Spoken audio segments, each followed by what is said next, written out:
Saya masih ingat Pak, euro waktu awal-awal tahun 2006 itu 7.000 per euro. Sekarang hampir 19.000, hampir 20.000. Nah ini kan harus kita lihat dengan realita Pak. Kita tidak bisa berdiam diri. Apa yang terjadi saat ini, menurut saya pribadi, Bank Indonesia saat ini sudah menghilangkan trust. Waalaikumsalam, Bang. Saya beri kesempatan ke Pak Primus.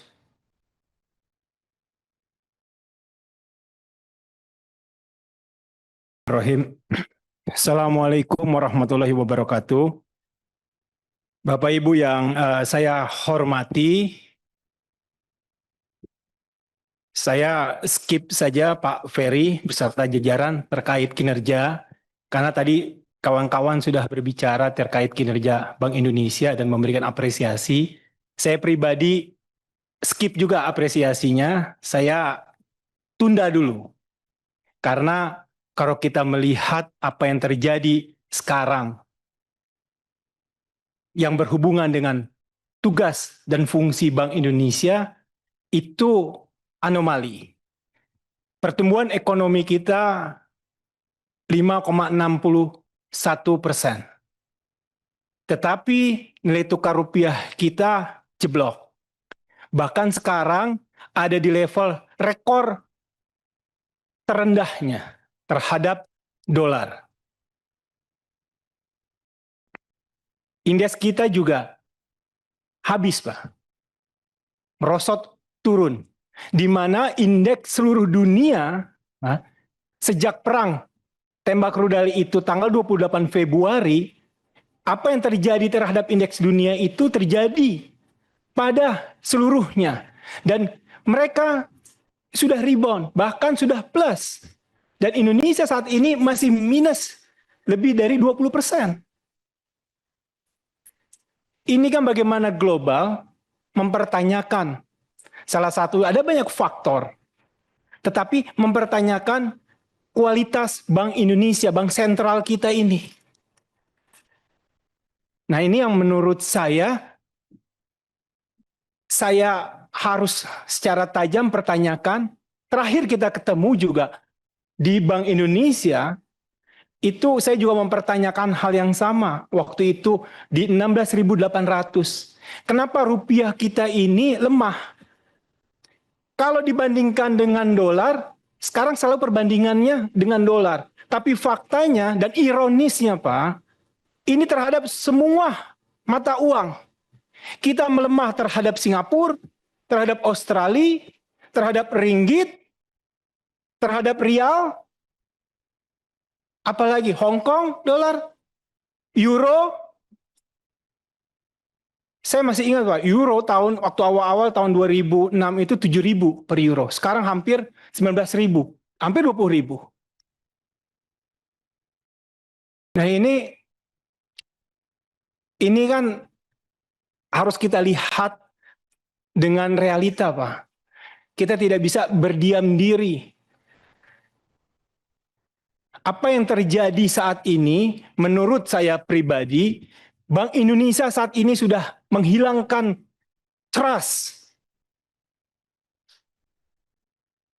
Bank Indonesia sudah menyampingkan kredibilitasnya.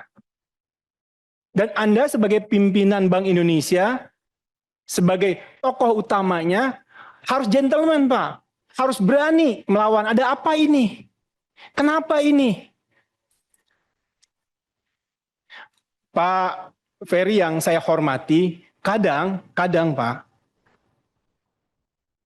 kalau kita mengambil tindakan gentleman, itu bukan penghinaan Pak. Saya berikan contoh, mungkin saatnya sekarang Bapak mengundurkan diri. Tidak ada salah. Kalau selanjutnya terserah Bapak tentu saja. Tapi itu bukan sikap penghinaan Pak.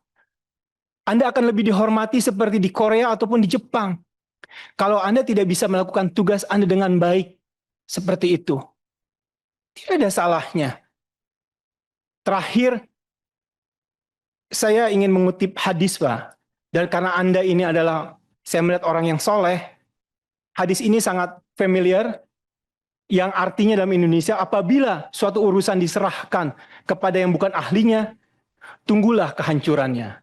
Mohon maaf, wabillahi taufiq wal hidayah. Assalamualaikum warahmatullahi wabarakatuh. Waalaikumsalam warahmatullahi wabarakatuh. Pak Fatih, saya persilakan. Terima kasih Pak Ketua, pimpinan, beserta seluruh anggota Komisi 11 yang saya hormati. Bapak Gubernur Bank Indonesia, Ibu Deputi beserta seluruh Deputi Gubernur Bank Indonesia dan jajaran. Kami apresiasi Pak, dan semoga Bapak senantiasa diberikan kesehatan bersama-sama dengan tim. Kita percaya, amin. Kita percaya turbulensi ini bisa kita lalui. Memang trigger-triggernya banyak ya Pak. Ini bisa dikatakan perfect storm lah. Tapi saya pikir insya Allah ini bisa kita lalui dengan baik. Kembali kepada hot issue kita ini kan terkait nilai tukar Pak.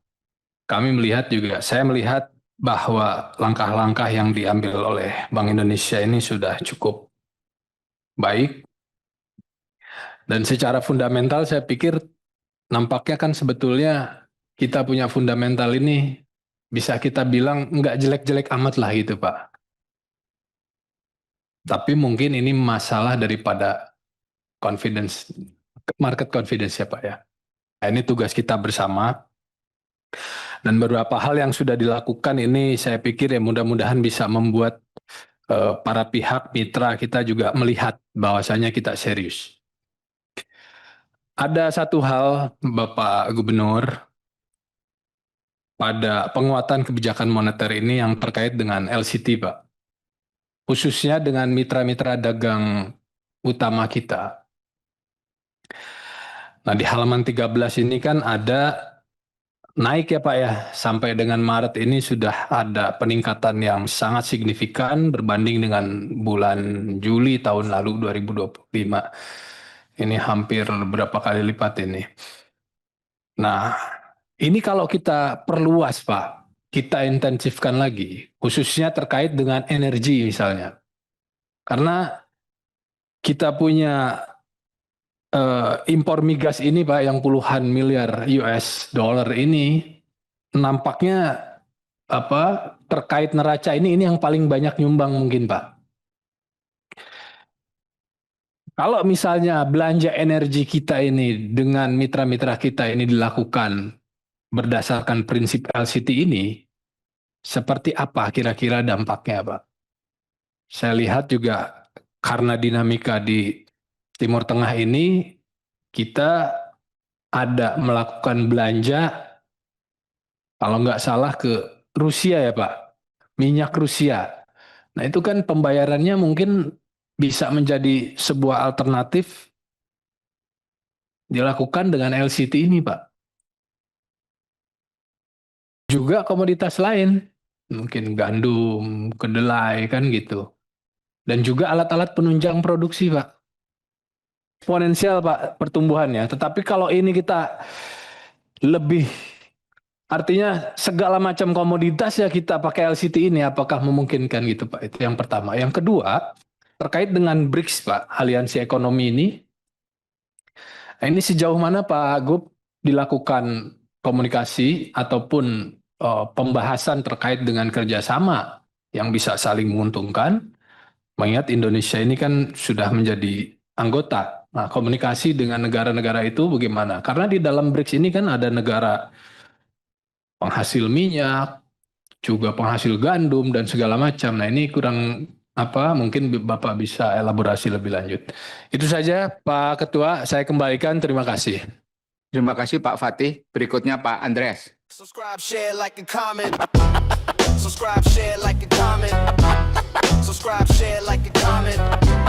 Subscribe, share, like, and comment. Subscribe, share, like, and comment.